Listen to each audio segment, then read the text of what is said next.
On est comme ça en Britannique pour rendre hommage à la reine Elisabeth II.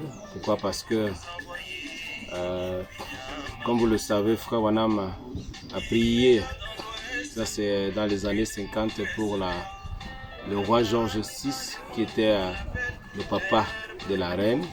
Le roi souffrait de la sclérose de plaques et il n'avait pas la possibilité d'avoir la santé malgré les moyens, tous les grands médecins qu'il avait. C'est ainsi que Frère Branham a prié pour un jeune homme lors d'une campagne en 49. Le jeune homme souffrait également de la même maladie, la sclérose de plaques. Il a été guéri instantanément, il s'appelait Lyman.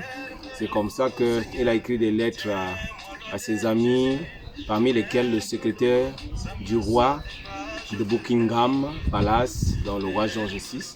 C'est ainsi que celui-ci a sollicité Frère Branham lui-même par un télégramme. Frère Branham n'a pas honoré parce que le Seigneur ne lui avait rien dit à ce sujet. Le roi, il a importuné vraiment le prophète, il a fait un deuxième télégramme. Et dans ce deuxième télégramme, Frère Branham a répondu, il rentrait de la Floride, je veux dire de la Finlande, là où il y avait eu la résurrection du petit Finlandais de 9 ans et de l'autre enfant de 5 ans qui était dans un coma profond. C'est ainsi qu'il a été accueilli avec tous les honneurs qui vont avec, parce qu'on l'a accueilli là-bas comme un chef d'État à Buckingham Palace. C'est ainsi qu'il a prié pour le roi.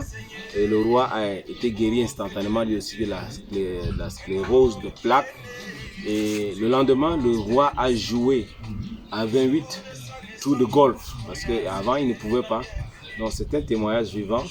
Et cette reine-là, elle a combattu l'apartheid pendant qu'elle y allait en Afrique du Sud.